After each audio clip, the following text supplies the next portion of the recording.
12 de maio, 2 anos do golpe, 2 anos de governo Temer. Arroxo salarial, índices recordes de desemprego, aumento da insegurança, fechamento de escolas e farmácias populares, emergências lotadas, aumento no preço da gasolina e do gás de cozinha.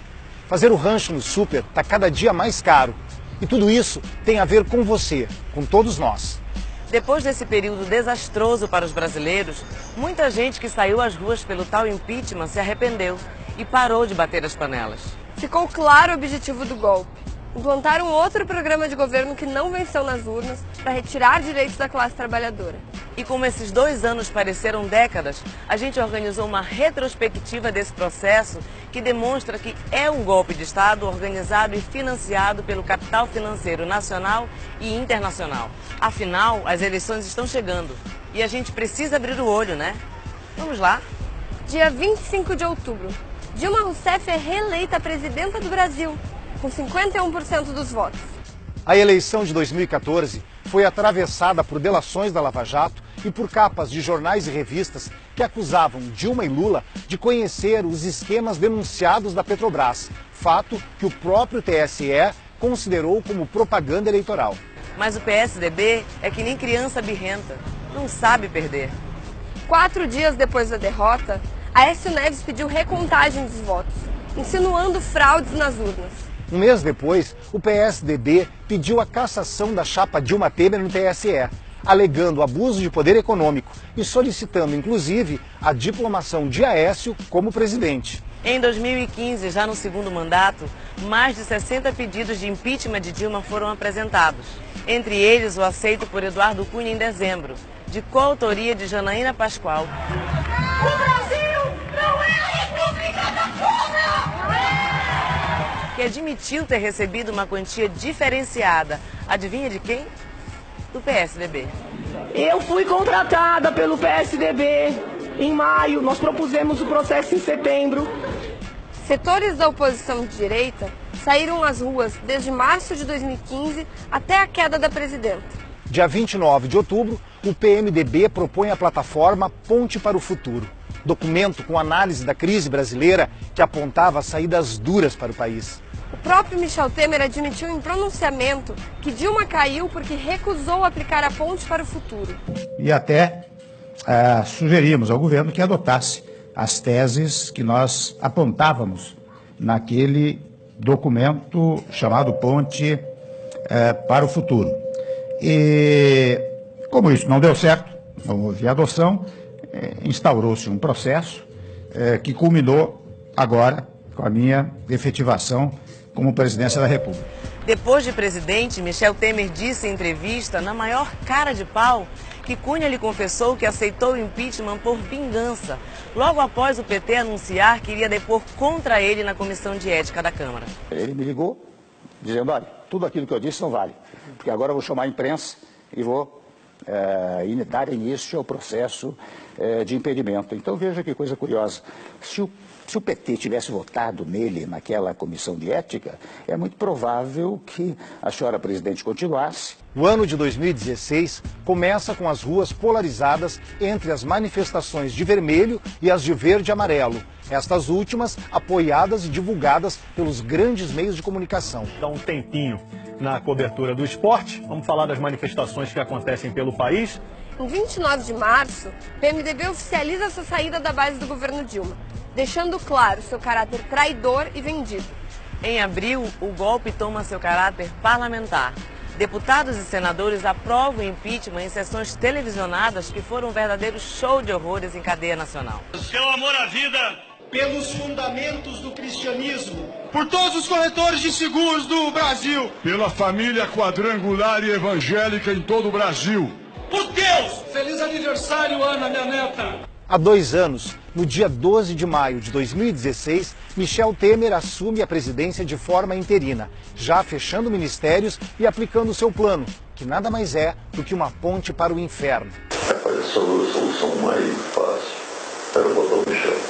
Na semana seguinte, é divulgada a gravação de áudio de Romero Jucá, do PMDB, dizendo que colocar o Michel era um acordo com o Supremo, com tudo, para estancar a sangria. É um acordo botar o Michel no um grande acordo nacional com o Supremo, com tudo. Tem que mudar o governo para poder estancar essa pandemia. As investigações técnicas comprovaram que as acusações contra Dilma eram falsas. Em 27 de junho, perícia do Senado concluiu que Dilma não participou de pedaladas fiscais.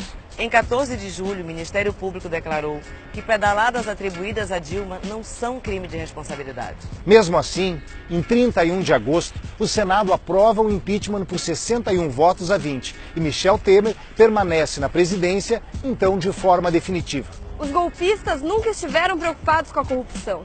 Após votar sim ao golpe, o senador Assir Gurgati, do PDT Roraima, admite que não houve crime de responsabilidade. E o argumento era o andamento da economia. Nós temos a convicção de que não há crime de responsabilidade fiscal nesse processo, mas falta governabilidade.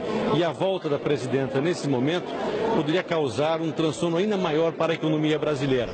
Como mostramos nessa cronologia, o golpe já foi admitido várias vezes em público. Você só não viu porque a grande mídia manipulou os fatos e ajudou a colocar no poder o presidente mais odiado da história, com apenas 4% de aprovação. Lembra que falamos lá no início que o objetivo do golpe era aplicar um outro programa que não venceu nas urnas? Então, veja o desastre que foi o começo desse governo. Já eliminamos vários ministérios da máquina pública. Fechou ministérios como o da Cultura e de Políticas para Mulheres e Minorias. Para os ministérios que sobraram, nomeou figuras do PSDB como José Serra e Aloysio Nunes, que foi vice de Aécio em 2014. E o pior, não nomeou nenhuma mulher e nenhum negro. Apenas homens brancos, ricos e representantes da velha política no comando do país. Entre eles, o ministro da Agricultura, Blairo Maggi, o barão da soja, que apareceu na lista da Forbes como membro de uma das famílias mais ricas do país. Os ministérios até hoje já tiveram mais de 15 baixas, a grande maioria por denúncia de corrupção, inclusive alguns delatados na Lava Jato.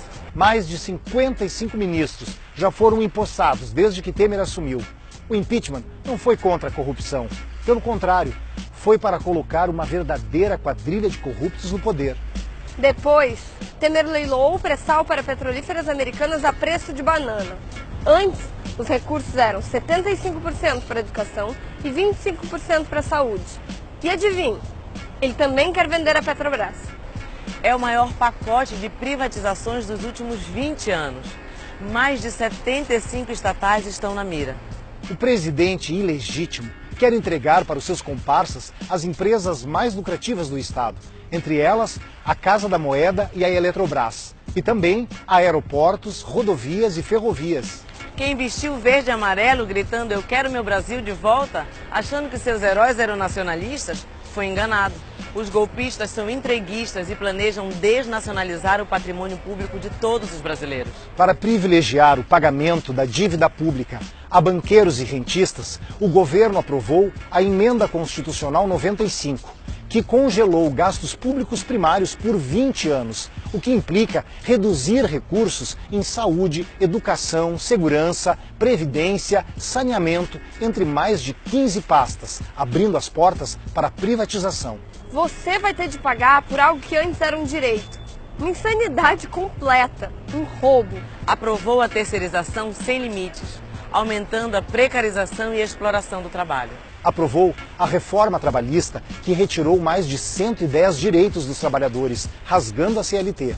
Temer tentou aprovar a reforma da Previdência e foi derrotado pela luta dos trabalhadores, como a greve geral do dia 28 de abril. Não fez tudo isso por falta de dinheiro.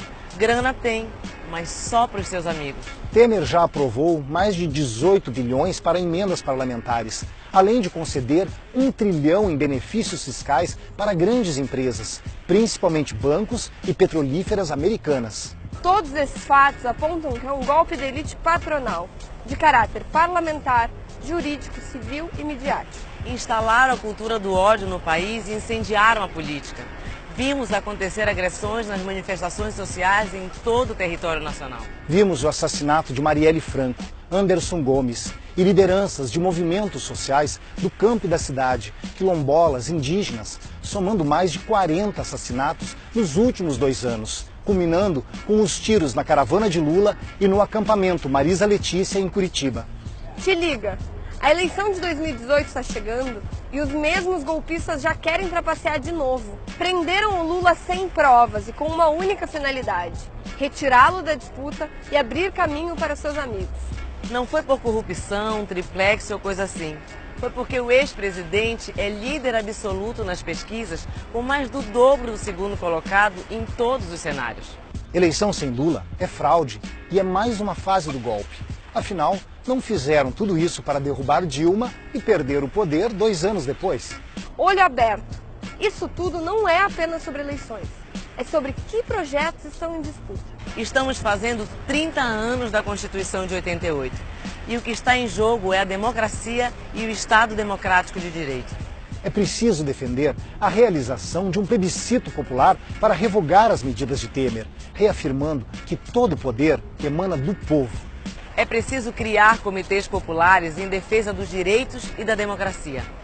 A saída é a população se organizar e propor um projeto de país que derrote os retrocessos e seja realmente representativo de um Brasil democrático, soberano e popular. Abre o olho e luta. Vamos nos organizar nas comunidades, nos bairros e nos sindicatos. Só a luta muda a vida.